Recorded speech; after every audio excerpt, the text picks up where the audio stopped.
Bom dia, pessoal. Vamos passar aqui para vocês um novo vídeo da Wendler Projetos, que está aqui no nosso canal do YouTube, sempre procurando trazer para vocês algum texto, alguma apresentação que possa contribuir para o desenvolvimento de todos. Hoje nós vamos falar sobre um trabalho que a gente fez lá no Ibracon.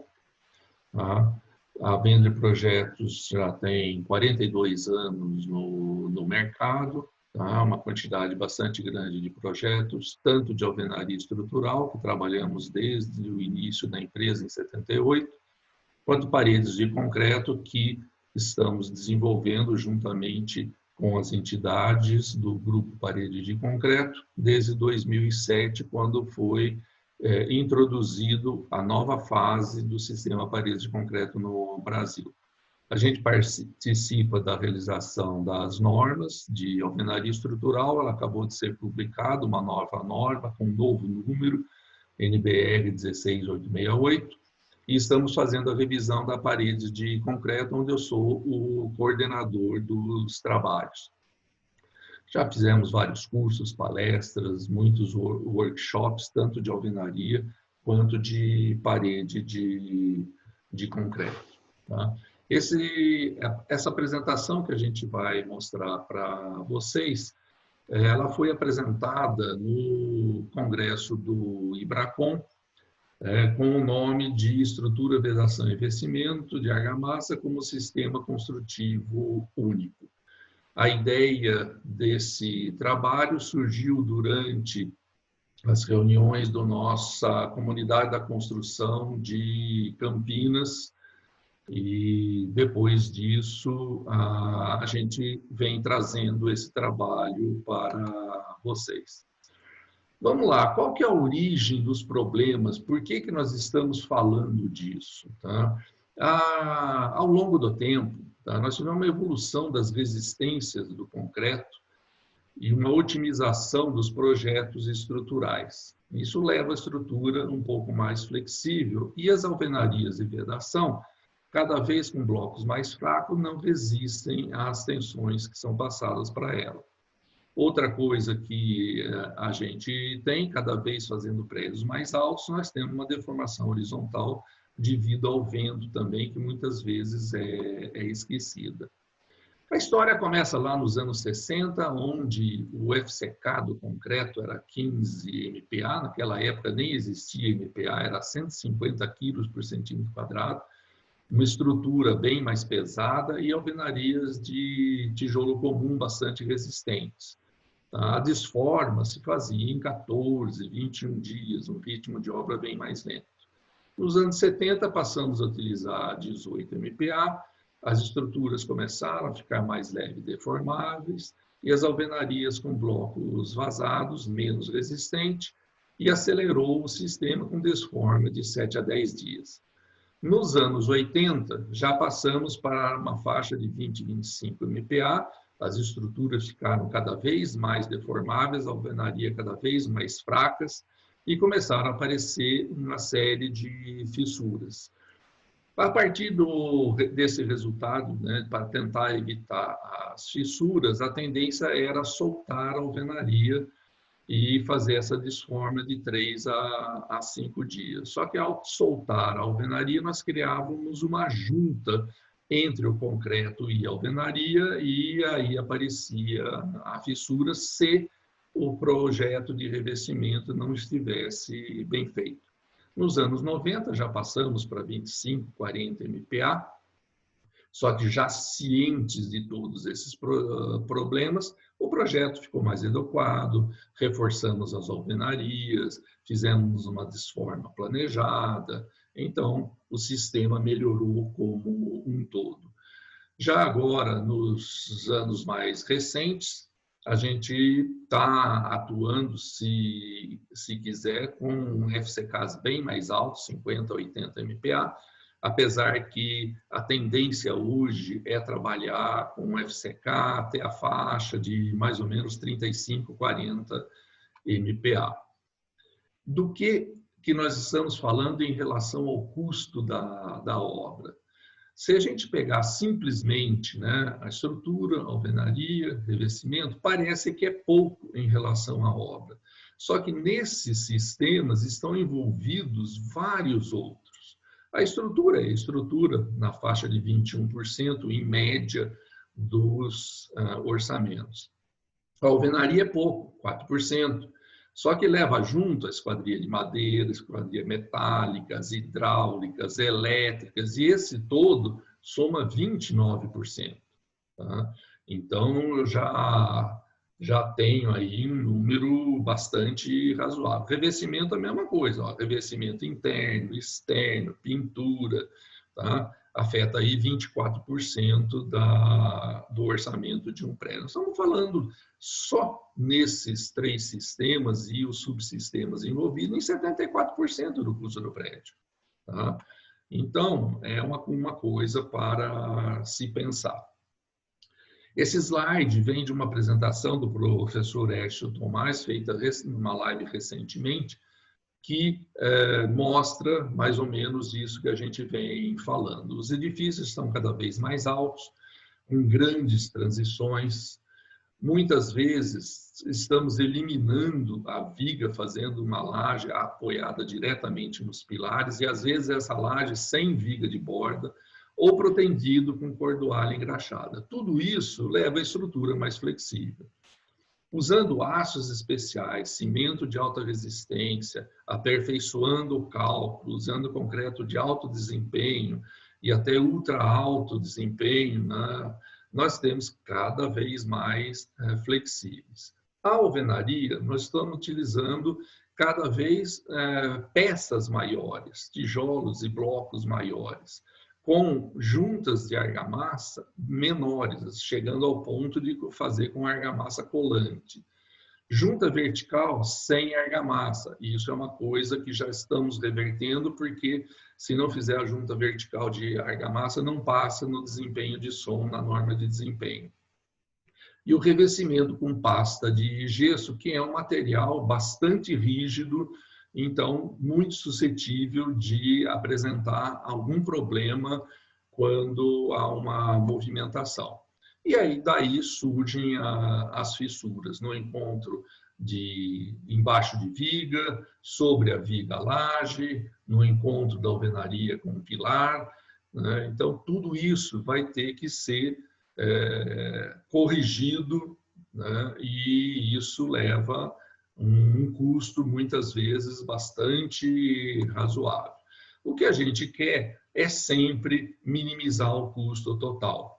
Eu posso ter uma estrutura bastante pesada, né, com um incremento da segurança e durabilidade, tá? E daí, com essa estrutura, eu tenho um custo, tá, de manutenção bastante baixo. Ou o inverso, tá? Eu faço uma estrutura já mais para o lado da segurança, em vez da economia, e do mesmo jeito, tá? Inversamente vai o custo de manutenção. O que a gente quer é esse ponto de custo mínimo total, sabendo que a gente tem que resolver essas coisas no projeto, né? A lei de Sitter, a lei do 5, ela mostra que se a gente resolver um problema no projeto, custa 1, na execução vai custar 5, numa manutenção preventiva, que a gente descobre antes dela aparecer, 25, e numa manutenção corretiva, 125. Então, se deixar aparecer os problemas para depois a gente buscar uma solução, o custo fica bastante grande. Vamos pensar agora na nossa estrutura.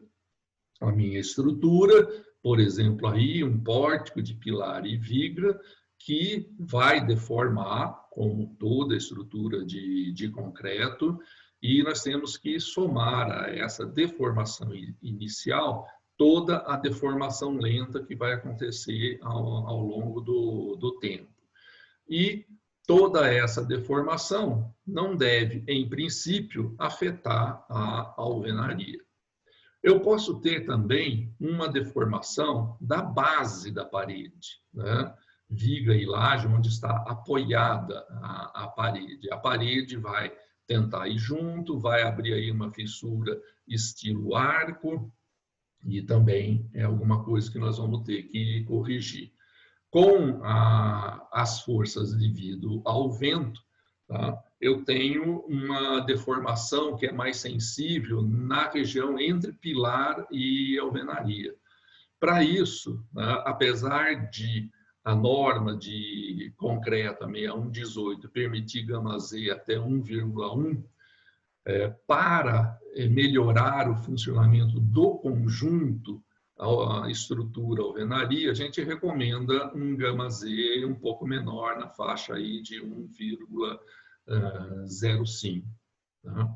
Depois eu tenho as deformações por retração. Retração é alguma coisa inerente do concreto, toda a estrutura de concreto, a partir da reação do cimento e a partir da perda de água, ela sofre retração. Temos também as deformações por dilatação térmica, que vão aparecer preponderantemente no último pavimento, embaixo de um telhado, ou às vezes a laje não tem telhado, tem algum uso, então o calor sobre ela é maior ainda, então isso nós temos que pensar também. Tá? Aí, o que a gente imagina? Quando a gente tem a alvenaria solta da estrutura, aquela carga vertical vai se encaminhar pelas vigas e descer pelos pilares. Mas, a partir do momento que eu encunho a alvenaria, parte dessa carga, além de descer pelos pilares, vai descer pela alvenaria. E essa alvenaria carregada, ela tem que resistir a esses esforços. Tá? Se não, o que vai acontecer? Nós vamos ter uma série de fissuras, algumas aqui exemplificadas neste slide, que também é lá do professor Écio Tomás, que trabalhou muitos e muitos anos lá no IPT. Tá? Aquela deformação, quando a laje embaixo da alvenaria deforma, vai dar aquela fissura tipo arco. Quando eu tenho a viga superior deformando, então eu tenho uma compressão que se acumula nos cantos. Balanço é uma estrutura sempre preocupante, porque é uma estrutura bastante flexível. Tá? Então, acontecem muitas fissuras nesse estilo 45 graus na alvenaria sobre balanços. E, por último, a rotação da laje, tá? Principalmente nos casos em que ela é apoiada diretamente na alvenaria, ela pode induzir uma fissura horizontal ao longo de toda a parede. As normas têm as limitações específicas dos elementos estruturais e de vários tipos, né, que a gente pode ter. Existem as limitações absolutas, quando se pensa simplesmente na estrutura, e nós temos algumas limitações que vão ser deformações que aconteçam depois que a alvenaria está feita sobre o elemento. Tá? Então, a gente estuda a estrutura independente, como se não tivesse revestimento, e há outras limitações. É a partir do momento que você coloca a alvenaria sobre a estrutura de concreto, ela tem uma limitação também um pouco maior.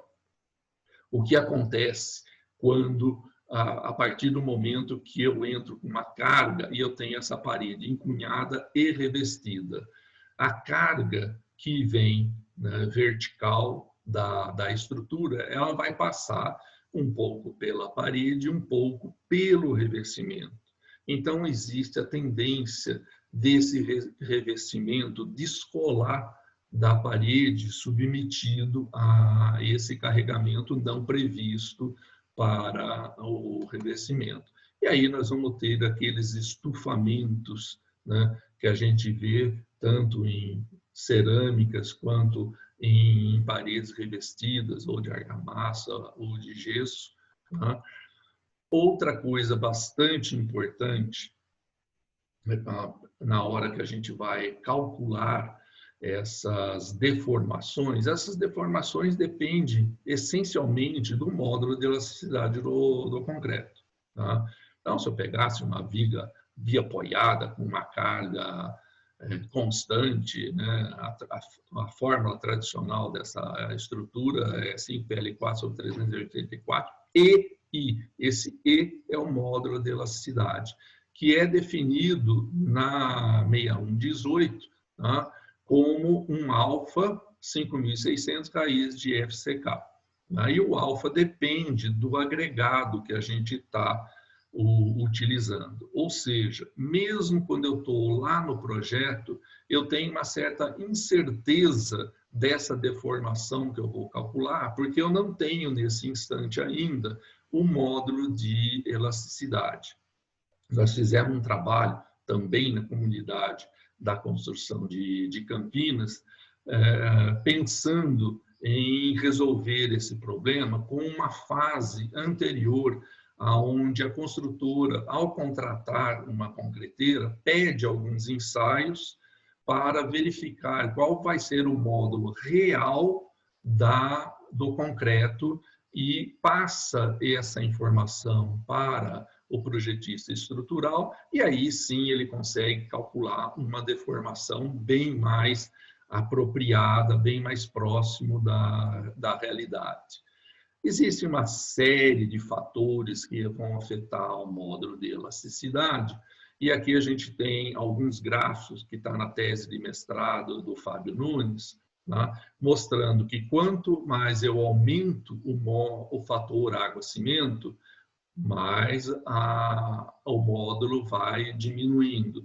Quando eu aumento muito o consumo de cimento, o módulo vai diminuindo. Basicamente isso, gente, é quantidade de argamassa contra a quantidade de agregados. Tá? Quanto mais agregado em uma massa do cimento bem pensada, bem estudada, menor eu vou ter as deformações. Aqui vocês veem que, independente do sistema que eu vou utilizar, diâmetro de agregado, com ou sem sílica, tal, vocês observam que, mesmo depois dos 28 dias, que é essa barra central, mais um rosinha claro, eu tenho um aumento do meu módulo. Tá? Então, por exemplo, ali na primeira série, tá, de barras, a gente vê que aos 28 dias eu tenho na faixa de 40 gigapascal, chegando aí na faixa de 50 quando eu tenho 90 dias. Então, isso é uma outra coisa que pode ser interessante a gente pensar, tá, para levar isso no projeto e achar uma solução mais adequada. Olha como existe essa diferença. Em concreto, pedido com o mesmo FCK, dependendo do agregado, por exemplo, ali, granito, eu vou ter 31 contra basalto, quase 41 MPa. Então, é realmente alguma coisa que tem que ser pensada. A partir disso, tá, no projeto, nós podemos calcular todas as deformações da laje, em cada ponto das vigas, né, que vão pressionar a alvenaria, e são essas as deformações que depois o projetista de alvenaria deve utilizar. Aqui vale a pena um comentário. Eu falei aqui em projeto de alvenaria. A grande maioria dos empreendimentos tem os projetos de arquitetura, estrutura e instalações. Não tem projeto de alvenaria, não tem projeto de revestimento, e algumas construtoras que fazem esse projeto, normalmente contratam esse projeto muito depois da estrutura já, inclusive, sendo iniciada e já estando até com uma certa altura. Então, uma parte dos problemas que a gente poderia resolver em projeto, não tem mais como resolver.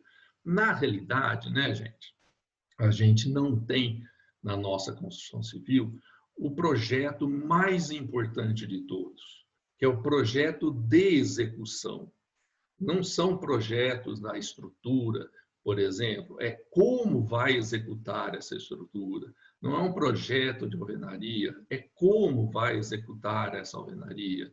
Mas esse projeto praticamente não existe. Existem muitas considerações, informações, premissas que vêm dessa ideia do projeto de execução. Mas um projeto, assim, como um todo, é muito difícil de ver. A alvenaria, gente, a alvenaria nós podemos planejar essa alvenaria de modo que ela seja o melhor possível, tá?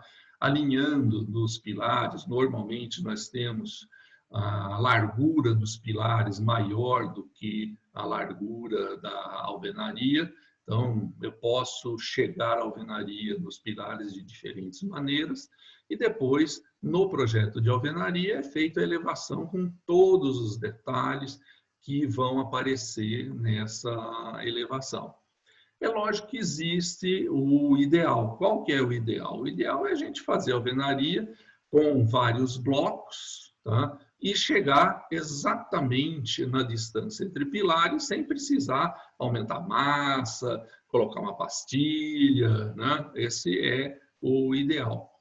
Que pode ser melhorado, pode ser conseguido alguma coisa mais racional se a gente estiver atuando junto com o projeto da estrutura, onde eu posso mexer um pouquinho na espessura do pilar, em algumas considerações para melhorar a alvenaria, o projeto da alvenaria.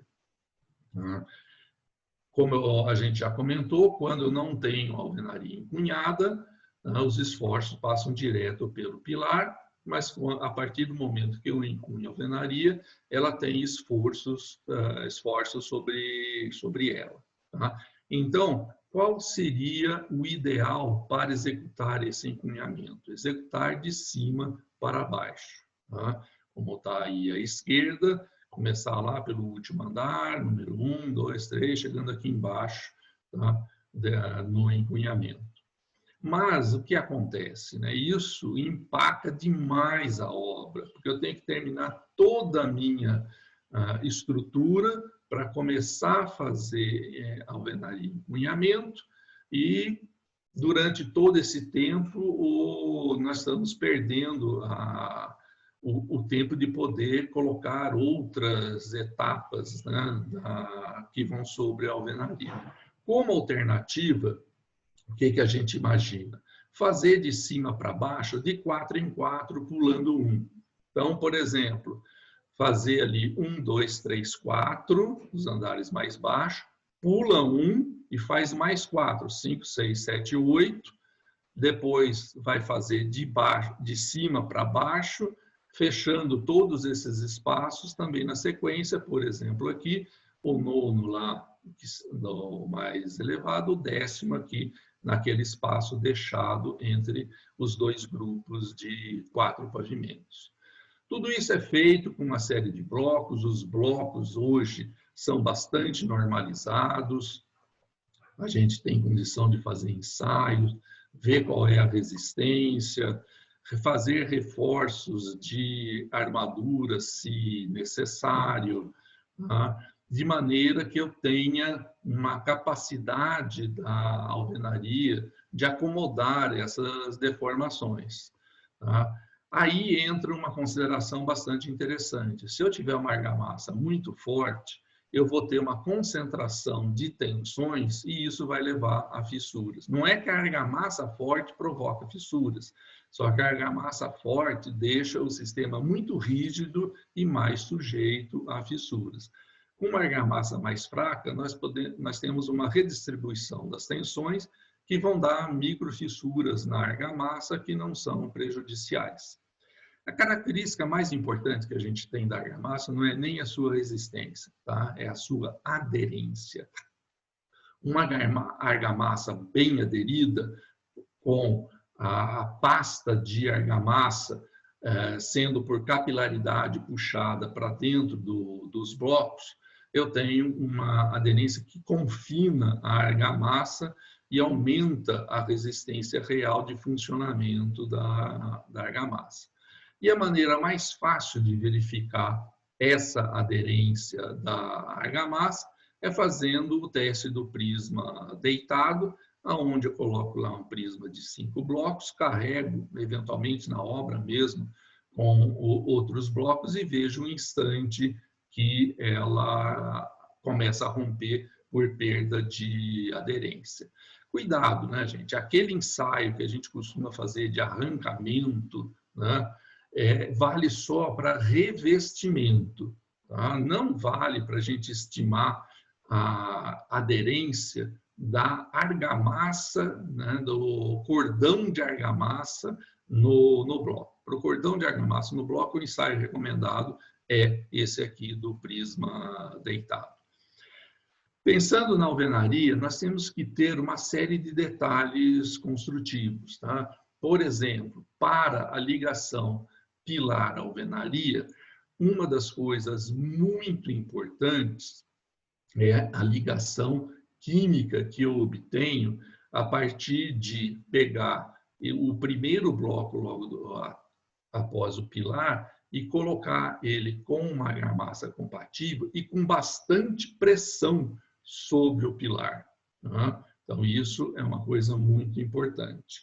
Outra coisa que se vê bastante é a colocação de telas presa no pilar e nos cordões de argamassa da alvenaria. Só que, para funcionar, isso precisa ser muito bem feito. Tá? O ponto que a gente prende, né, no pilar tem que estar bastante aproximado do cordão de argamassa. Senão vai acontecer essas coisas. Ó, tá? Ou você coloca a tela, ela faz uma curva para entrar na argamassa. Quando esse sistema tentar deformar, a tela deforma e não vai adiantar nada. É como se não tivesse tela. Tá? A colocação da tela é como aí a primeira figura à esquerda, ela é colocada pinada no pilar e sai exatamente num ângulo reto para o cordão de argamassa. Uma coisa bastante importante é que quando eu faço a minha argamassa, eu estou trabalhando com dois elementos. Eu estou trabalhando com o concreto da viga e com a alvenaria embaixo dela. O concreto, tá, é um material bastante mais impermeável. Então, eu tenho que pegar e fazer o que a gente chama de limpar para dar poros abertos. Tá? Eu limpo, raspo, lixo, tá? Para eu ter uma melhor aderência. E a alvenaria tem que estar bastante limpa, lavadinha, sem outros produtos, né? Aí eu executo o meu chapisco contra concreto e alvenaria e faço a minha argamassa de revestimento. Se eu achar que posso ter algum problema nessa ligação, a gente recomenda, já no projeto de alvenaria, no projeto de revestimento, imaginar uma tela, tá, passando entre o concreto e a alvenaria, para costurar uma eventual fissura que possa aparecer nesse ponto. De uma maneira geral, né, gente, o que eu preciso, na realidade, é fazer muita engenharia, pegar todos os projetos, pensar nos materiais, mão de obra, tudo que vai na parede e estudar tudo isso antes de começar a obra. Não esquecendo nunca que nós temos um Código de Defesa do Consumidor que nos obriga a utilizar as normas da BNT, então é bastante importante obedecer a tudo isso. Pessoal, era isso que a gente tinha para vocês sobre esse sistema. Estamos aí com o último vídeo do ano. E nós temos aí uma série de vídeos no nosso canal do YouTube que pode ser bastante interessante. Vão lá, assistam aos vídeos e estaremos de volta no ano que vem, se Deus quiser, um ano um pouco mais fácil do que nós tivemos nessa pandemia toda em 2020. Um bom Natal, uma boa entrada de ano e estaremos aqui de novo no ano que vem. Obrigado, gente.